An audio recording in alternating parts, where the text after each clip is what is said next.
Welcome to Grimma, where stories are not just told, they're uncovered. This is where forgotten memories resurface, shadows whisper behind closed doors, and the things you buried deep find their way back. Make sure you're somewhere safe. Turn off the lights. Put on your headphones. And let us take you on a journey. I used to believe that all I needed was a diploma, a stable job, and everything would be fine. But no one warned me about what was waiting behind the door of a shabby rental apartment, where everything began to fall apart, not because of money, but because of me, the person I used to be, and the eerie, unexplainable shadow that began to cling to me. 3 months have passed since I graduated, but the feeling is as if I have lived an entire life. My graduation ceremony was nothing special, just a small event with strange looks from friends and family who weren't present. Everything became blurry as I stood there, holding the diploma I had spent nearly $70,000 to earn. That diploma now holds no value. I've asked myself countless times, how could this piece of paper fix anything in my life? It's like a trap, just a meaningless slip of paper that can't be traded for success or happiness.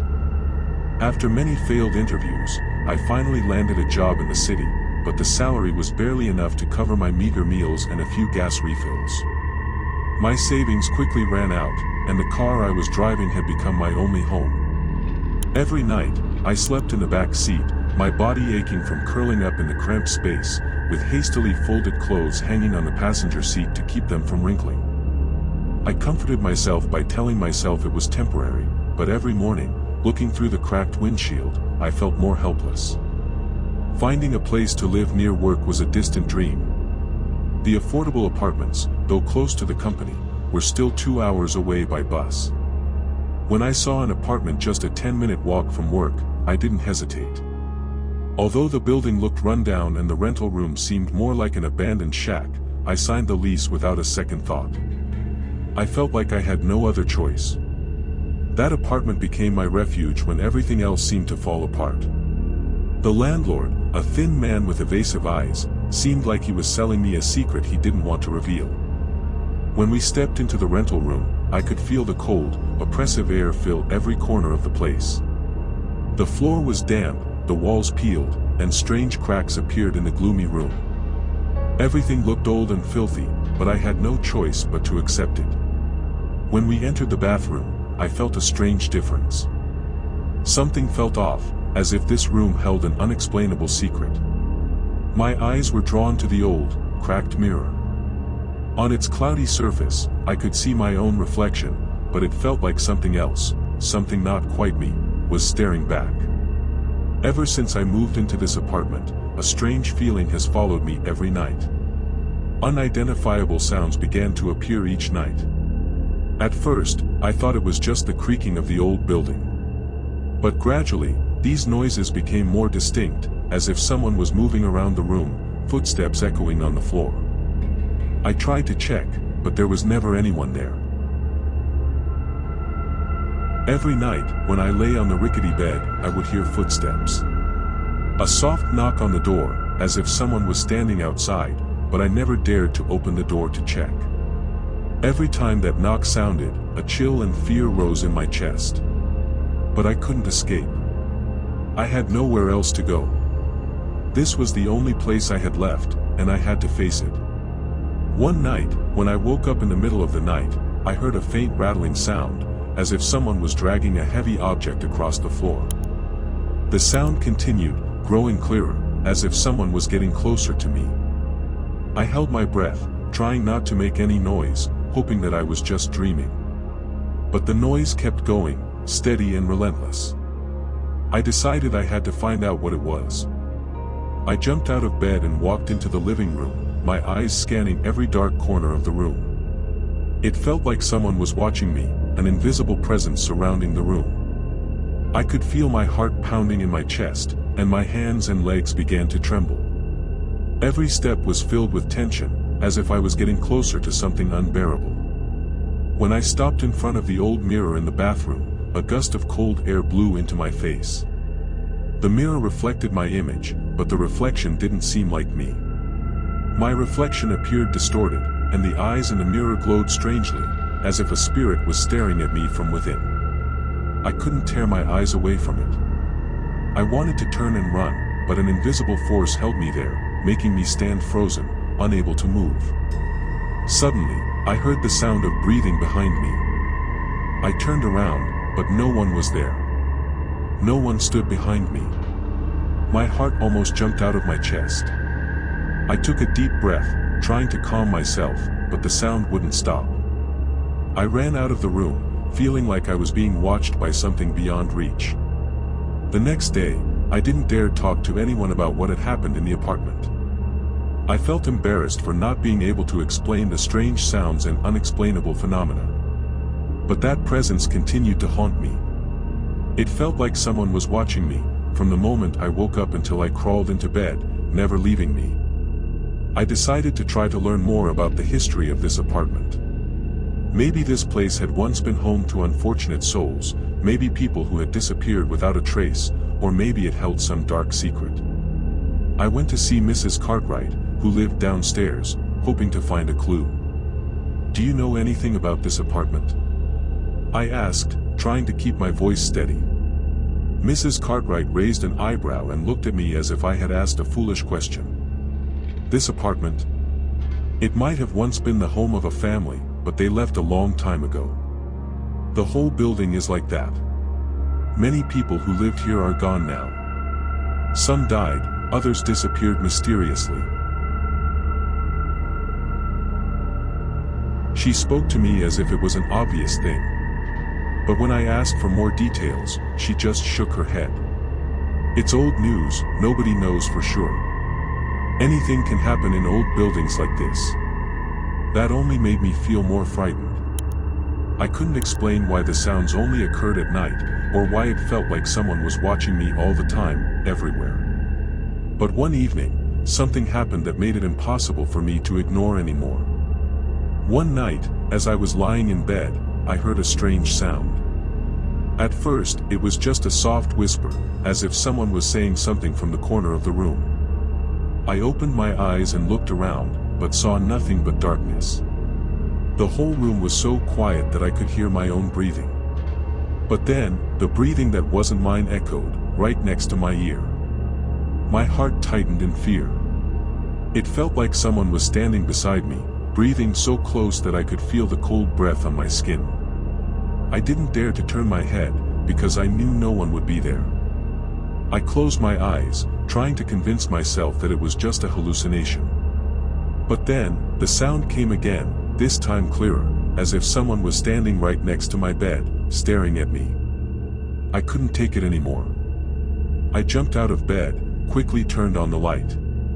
The room lit up, but there was no one but me. I looked around the room, fear rising to its peak. The mirror in the bathroom now looked like a terrifying painting, reflecting something I couldn't understand. I approached it, too scared to touch it. But when the light shone on the surface of the mirror, I saw my own reflection, but there was another shadow standing next to me. It was then that I realized that shadow wasn't mine. It was a faint figure, with no clear face, only two glowing red eyes that shone like two precious stones. They were staring at me, as if they wanted to devour me.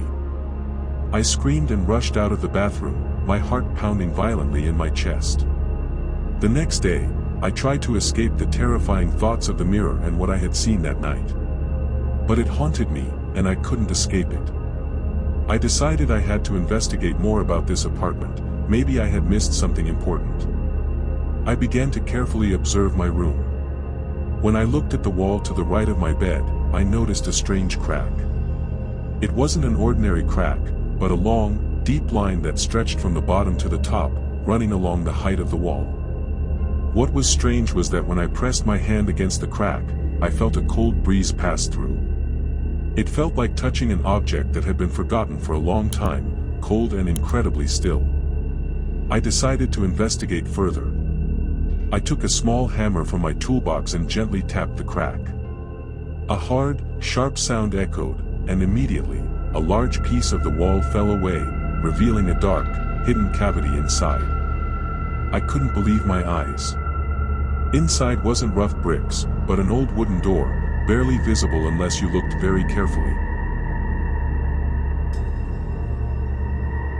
I couldn't take it anymore. Curiosity drove me to open that door. Even though I knew I might face something terrifying, I couldn't stop. I pushed the door open, and a rush of cold air swept out, causing me to shiver. The door opened into a dark space, without any light. I pulled a flashlight from my pocket and stepped inside. When the light shone within, I saw a small room, nothing more than a forsaken tomb. The room was empty, except for an old armchair, covered in dust. But the most unusual thing was a large mirror placed in the corner of the room, exactly like the one in the bathroom. As I got closer, I realized that the surface of the mirror didn't reflect my image. Instead, I saw a man, his appearance faint like a ghost, standing in the mirror, with bright red eyes. My body trembled, but I couldn't look away. The man in the mirror began to speak, his voice low and muffled, as if coming from deep underground. "You can't escape. You've already become one of us." As the voice echoed from the mirror, I froze, unable to move. Although my body wanted to flee from this room, I couldn't take my eyes off the faint figure of the man standing in the mirror. His red eyes, like blood, stared at me, glowing like two precious stones. I felt a terrifying presence from him, as if he could reach out and grab me at any moment. "You can't leave," his voice came again, clearer this time. "You've been chosen by us." I didn't understand what he meant, but fear surged within me, as if I was surrounded by something I couldn't escape. I took a step back, my foot brushing against the old wooden planks beneath the floor. The screeching sounds from the wood planks made me even more panicked. But when I turned back, I realized that the mirror wasn't just reflecting my image anymore, it was pulling me inside.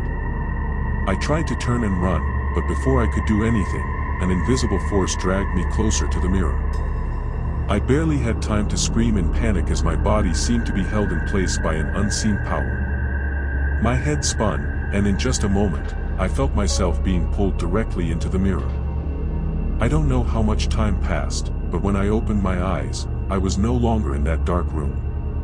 I couldn't tell where I was, but this place was certainly not somewhere I had ever known. Everything around me was hazy, faded like a watercolor painting. The entire space around me seemed like a strange, alien world, with no light, only shadowy figures floating in the air. The ground beneath me felt soft and cold, as if I were walking on a surface covered in mist. My eyes slowly adjusted to the darkness, and I began to realize that there were shapes moving around me. But they weren't human.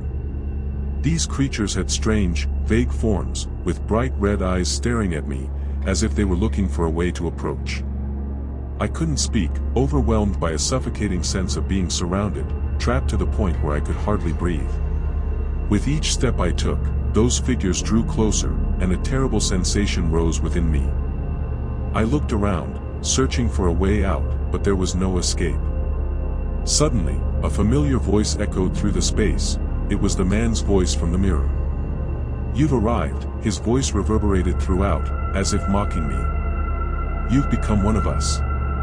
Others have come here before you, and you will never leave." I turned around and saw a sight that made it impossible for me to believe my eyes. The shadowy figures around me began to dissolve into fragments, like shapeless ghosts that hovered around me. They were no longer vague creatures. Each shape was a soul dying in excruciating agony. Their faces were distorted, filled with pain, their eyes wide open in terror and despair. They stared at me with haunting eyes, as if trying to remind me of what I was about to become. I took a step back, but there was no way out. I was surrounded by those souls, and once again, I felt something cold cling to me. Every direction I looked led to a thick, dark wall, impenetrable and impossible to pass through. Those creatures still hovered around me, their red eyes burning like flames in the dark night. They didn't speak, nor did they move clearly, but I could feel their presence, an invisible existence, carrying with it an oppressive, suffocating darkness I couldn't escape. I couldn't stop, even though every step became more difficult, as if the ground beneath me was turning to quicksand, pulling me down. I felt like I was sinking into a nightmare with no way to wake up. My eyes were growing dim, and my mind was spinning, but I kept trying not to collapse. Then, from somewhere in this hazy space, another voice spoke. This time, it wasn't the man from the mirror. It was a different voice, deep, muffled, and somewhat restless. "You won't be able to escape," the voice whispered, stretching each word like a curse. "You belong here now, you've become one of us." My heart raced. A cold, hopeless feeling overwhelmed me. I turned around, hoping to find a sign of an escape, but instead, I saw a large shadow stretching out from the darkness. I backed away, trying not to panic, but I couldn't stop shaking. The creatures had drawn closer, and now they were touching me. Each time they touched my skin, a burning sensation spread through my body. My vision grew blurrier, and my mind spun. A part of me wanted to cry, but I couldn't. Another part, deep inside, knew that I had no choice anymore. I had become a part of this place. And from now on, I would never be able to escape. Thank you for listening to tonight's story. If you enjoyed it, don't forget to like, subscribe, and share to help Grimma bring more chilling tales your way. Every like you leave is a candle lit against the dark. We'll see you in the next story. And remember, don't look into the mirror after the lights go out.